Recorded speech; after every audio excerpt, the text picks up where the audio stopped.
તો જ્યારે જ્યારે પણ વજમાં જાઓ, થોડો સમય એકલા રહો અને એકલા રહી તમારું ભગવત નામ, ભગવત જપ, ભગવત પાઠ જે પણ કરવાનો સમય રાખો. ત્યાં તમે નિજને પામવા માટે આવ્યા છો અને ભીડની અંદર, અન્ય વાતોની અંદર જે પામવા આવ્યા છો ને, એ ઉદ્દેશથી ભટકી ન જતા. ત્રીજી વસ્તુ કઈ? ભગવત ચિંતન. શું કહ્યું? જે સ્થાનમાં યાત્રામાં ગયા હો, અહીં પ્રભુએ કઈ લીલા કરી, આ કયું સ્થાન છે, એનું ચિંતન સતત મનમાં રાખવું. આગળ કહ્યું કે યાત્રામાં ગયા શેના માટે? કે ત્યાં આત્મસંયમ. શું કહ્યું? ભાવથી બોલો તો ખરા. અને આત્મસંયમ એટલે શું? બોલે વજમાં જઈને પણ આપણને આપણા ઘરમાં જે સગવડની આદત હોય એ જ આપણે જો તીર્થમાં કે યાત્રામાં ડિમાન્ડ કરીએ તો શું આત્મસંયમ સિદ્ધ થશે? હા કે ના તો પાડો. જ્યારે વજમાં જઈએ કે યાત્રામાં જઈએ ત્યારે 3 સૂત્રો યાદ રાખવાના: ચાલશે, ફાવશે અને બહુ સારું. જે વ્યવસ્થા મળી ચાલશે, જે હશે આ તપ કરવા આપણે આવ્યા છીએ, ફાવશે, અને ત્રીજું જે મળ્યું એ ગમશે. આ 3 સૂત્રો જીવનમાં હોય તો યાત્રામાં આપણે જઈ શકીએ. આગળ કહું યાત્રા શેના માટે? તો કહું શરીર અને ઇન્દ્રિયોને સુખની જે સગવડની આદત પડી ગઈ છે ને, એ આદતથી એને દૂર કરવા માટે.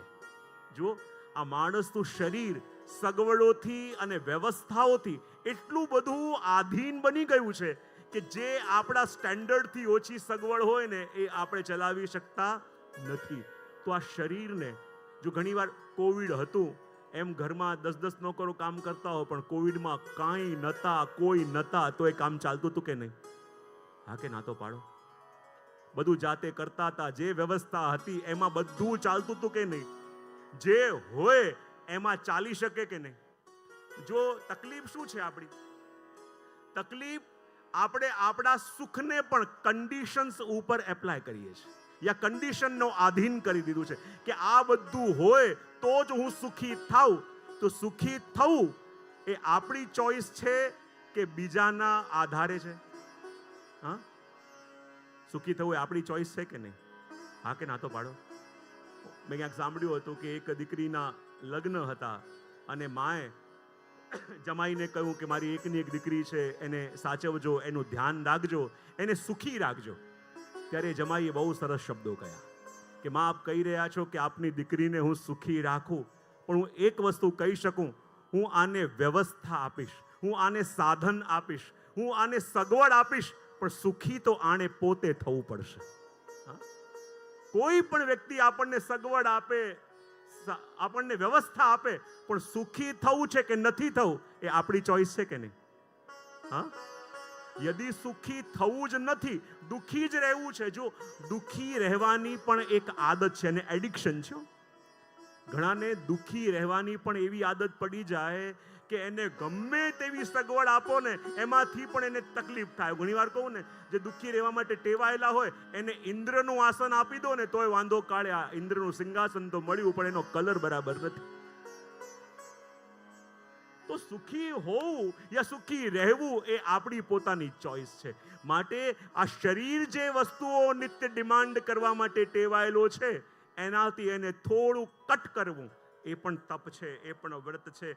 આગળ કહ્યું કે સ્વજનો અને લૌકિક જનોના સંગથી થોડો સમય પોતાને ડિટેચ કરવું એ પણ યાત્રા છે.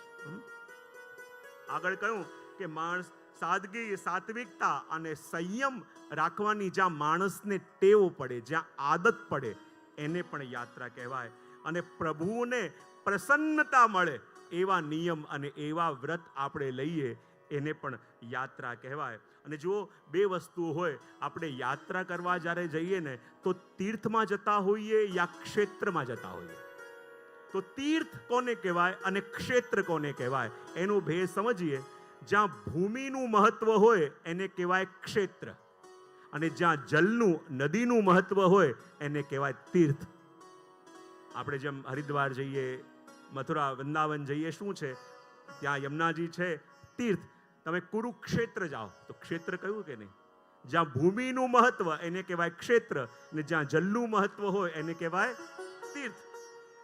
અને યાત્રા કોને કહેવાય અને આપણે પરિક્રમા કોને કહેવાય? 2 શબ્દ છે ને. કેટલા? યાત્રા અને પરિક્રમા. યાત્રા કોને કહેવાય? આપણા ઘરથી નીકળી અને તીર્થ સુધી પહોંચીએ એને કહેવાય યાત્રા. અને પરિક્રમા કોને કહેવાય? અને ત્યાં પહોંચીને આપણા દર્શનીય સ્થાનોના દર્શન કરીએ એ યાત્રા. અને પરિક્રમા કોને કહેવાય? જેના માટે ગયા હોઈએ એ સ્થાન આપણા જમણા હાથ તરફ રહે એ પ્રકારે એની પ્રદક્ષિણા આપણે કરીએ એને કહેવાય પરિક્રમા. તો તીર્થ અને પરિક્રમા એ બંનેમાં આપણે દર્શન કર્યા.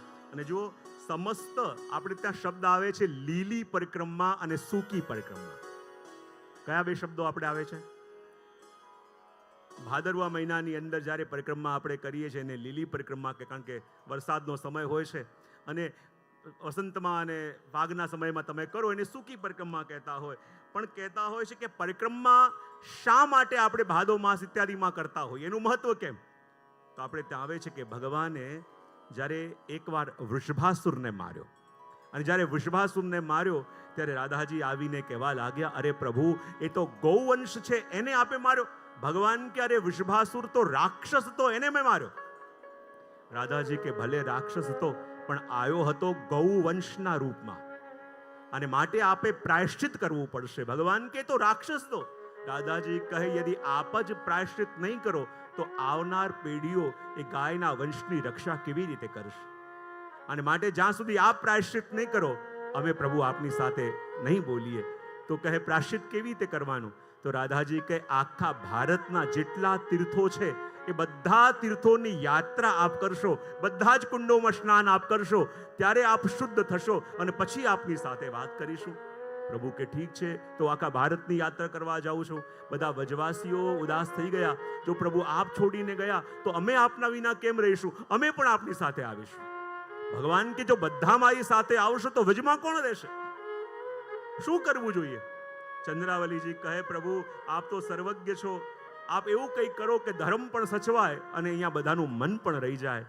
ત્યારે યમુનાજીને પૂછ્યું આપ બતાવો મારે શું કરવું જોઈએ? ત્યારે યમુનાજીએ કહ્યું પ્રભુ આપ બધા ભારતના તીર્થ પોતે કરવા જાઓ એના કરતા એવી કૃપા કરો કે બધા તીર્થોને આપ અહીંયા વ્રજમાં બોલાવી લો, અને બધા તીર્થો અહીંયા વ્રજમાં આવે અને બધા વ્રજવાસીઓની સાથે આપણે આ આખી વ્રજયાત્રા કરીએ કે જેથી આખા ભારતના બધા તીર્થો આવી જાય. અને પ્રભુએ શું કર્યું? જેટલા પણ ભારતના તીર્થો છે એ બધા તીર્થોને વ્રજમાં બોલાવ્યા. અને જ્યારે બધા તીર્થો વ્રજમાં આવ્યા ત્યારે ભગવાન નંદ બાબા, યશોદાજી અને બધા વ્રજવાસીઓ સાથે આ ભાદરવા માસની અંદર પ્રભુએ એ યાત્રા કરી. અને જ્યારે પરિક્રમા કરી અને પરિક્રમા કર્યા પછી બધા તીર્થોને કહ્યું કે હવે તમે તમારા સ્થાન પર પાછા જાઓ. બધા તીર્થોએ હાથ જોડીને કહ્યું પ્રભુ હવે આપના શરણે આવી, આપના વ્રજમાં આવી, અમે પાછા ક્યાં જઈએ? એવી આજ્ઞા પ્રભુ કરો કે સદા અમે વ્રજમાં જ રહીએ. ભગવાન કહે અરે જે કુલ પુરોહિત છે, તીર્થ પુરોહિત છે એ તમારા આધારે છે, તમે અહીંયા રહેશો તો ત્યાં એમનું કેમ ચાલશે? પણ બધા તીર્થો કહેવા લાગ્યા હવે અમારે વ્રજ છોડીને ક્યાંય જવું નથી. તો ભગવાને કહ્યું એવું કરો, એમ તો તમે જ્યાંથી આવ્યા ત્યાં પધારો, પણ જ્યારે ભાદવ મહિનો આવે તો 1 મહિના પૂરતું તમે બધા તીર્થો આવીને વ્રજમાં વાસ કરજો. અને માટે એ સમય પરિક્રમા કરવામાં આવે છે ને લીલી પરિક્રમા કહેવામાં આવે.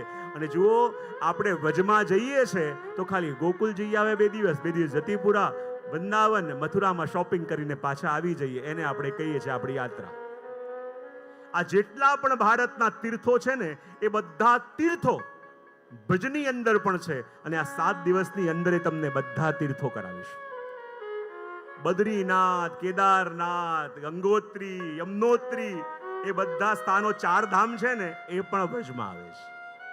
પણ આપણે ક્યારે પણ સ્થાનમાં બહુ ઓછું જતા હોઈએ, પણ આ 7 દિવસની અંદર એ બધા સ્થાનોનું દર્શન તમને કરાવવાનું છે. અને